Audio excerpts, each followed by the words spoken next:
Everybody and their mother is going crazy over these two new viral setting powders. So we got to do a little side-by-side comparison and see which one is better. So first we have the Givenchy Press Setting Powder. It does come with a little brush that locks in there, which is kind of nice. And then here is what the powder looks like. I did get shade 3, which is like the more pinky version. Then we have the Charlotte Tilbury Press Powder, and this is in the shade Flawless Pink. So one side is going to be like a brightening powder, and then the other side is more of a blush, but my understanding is that you can mix the two together to kind of create that brightening pink under eye. Okay, so we're gonna start off with the Givenchy, and the thing I like about this is you can kind of swirl all the colors together, or if you just wanna go in and pick up one of the shades, you can do that, which obviously you really couldn't do with a loose setting powder. And I'm just gonna go right in and gently press that powder into the skin.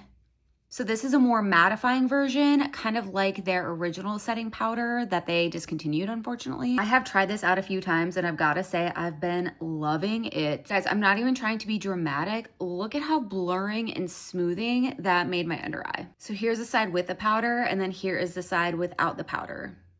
I'm just gonna kind of carve out underneath the cheekbone here. And lastly, I'm just going to set the forehead. All right, so here is what we're looking like, fully set with the Givenchy Press Powder. You can really see the difference from the side of my face that's not set and then the side of my face that is set. So to start, I'm just gonna go in with a brightening powder by itself. And I'm just gonna do the same thing that I did on the other side and just go right in.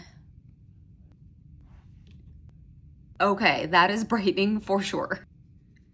Here is what the under eye is looking like. I think it looks really lifted and brightened. This is my first time using this, and first impression right off the bat, this is super smoothing and also gives a filter-like effect to the skin. Just gonna carve out that cheekbone over here as well. Okay, whoa. I'm just getting the forehead here. Here is what the Charlotte Tilbury side is looking like, all set down. I'm gonna let this one sit on my face for just a couple minutes so we can see a fair comparison since this one's been sitting. So the Charlotte Tilbury one is definitely more mattifying and more brightening. The Givenchy is very smoothing and filter-like, but it still leaves you with a slightly natural finish to the skin. You can see on the side where I did the Givenchy, there's still a slight sheen to the face, whereas the Charlotte Tilbury areas are definitely more mattified. It's gonna come down to personal preference, but two things to note. The Charlotte Tilbury one does have talc. However, it does not have fragrance. The Givenchy one does not have talc. However, it is heavily fragranced. Which one do you like better?